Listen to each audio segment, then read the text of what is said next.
Крымско-татарский народ был его музой, а его трагическая судьба – самой большой болью. Он днем и ночью работал над сохранением и развитием крымско-татарской литературы, жертвуя всем, даже вниманием к семье. И отцом, и матерью у нас была мама.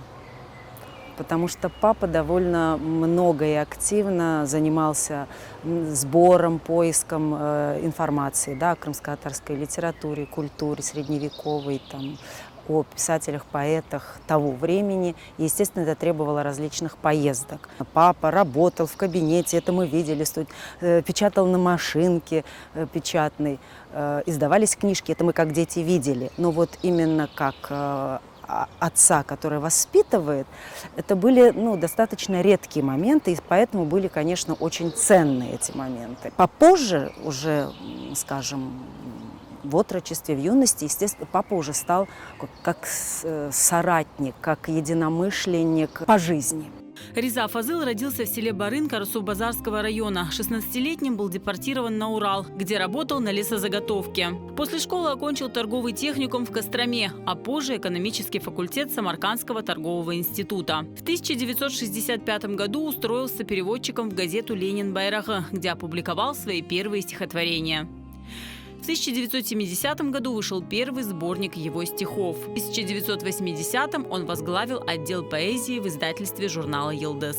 Глубоко творческий Реза Фазыл был не только талантливым писателем и поэтом. Мало кто знает, что в юности на Урале он самостоятельно освоил гармонь и играл на свадьбах, зарабатывая этим на жизнь.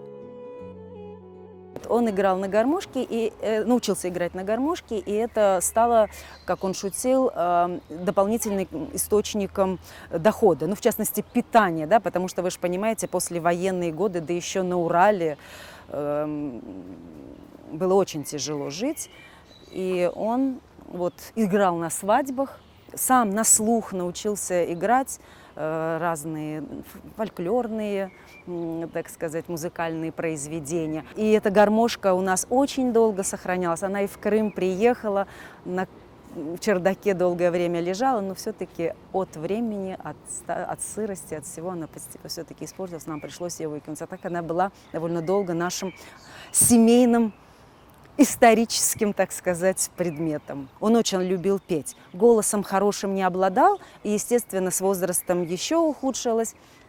Но петь любил, и особенно его была любимая песня «Уралдагы».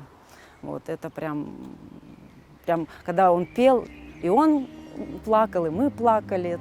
По рассказам дочери, свой день рождения Реза Фазыл не отмечал, и на то были причины. Его день рождения мы не отмечали, потому что долгое время он сам, ни Битам не знали, не помнили точно его день рождения. Битам говорила, бабаң не вақыт оқумаға кетті, а у них Кардабам был учителем, и раз в несколько лет были курсы повышения квалификации. Поэтому он периодически уезжал. Естественно, это были уже каникулярные, да, периоды. Не могла она точно вспомнить день. Год помнила, 1928. Только вернувшись в Крым, написав заявку в архив, он получил документ о том, что он родился 30 мая 1928 года. Вот так мы только здесь, в Крыму, узнали. И поэтому только в Крыму мы начали, скажем так, отмечать этот день рождения, причем в достаточно узком кругу. И только в юбилейные даты проводили дуа. Вернувшись в Крым, Реза Фазыл совместно с имамом Абдульваитом Сахтара перевел на крымско-татарский язык сборник Буйрыңыз Дувага и Коран. Стал заслуженным деятелем искусств и лауреатом Крымской государственной премии и литературной премии имени Эшрефа Шемьизаде, председателем Союза крымско-татарских писателей. Творческие таланты Резы Фазыла передались и его детям и внукам. Если бы по-другому сложилась историческая ситуация, возможно, папа был бы реализован совсем в других, но тоже творческих направлениях, потому что он всю жизнь любил и музыку, и театр. И этот творческий потенциал папы передался по наследству и детям, и внукам, особенно детям моего старшего брата. Сын у него музыкант, а дочь актриса нашего крымско-татарского театра Нияра Минжитова. Реза Фазыл стал автором и составителем нескольких десятков книг. Писал неутомимо и с большим энтузиазмом, даже в последние дни жизни. Активно занимался творческой и общественной деятельностью. Его не стало в 2016-м. Не осуществил все, что задумал. Когда он умер, у него вот на столе осталось 4 незаконченных работы. Это были работы составительского характера, были работы религиозного характера. Вот они остались незаконченными.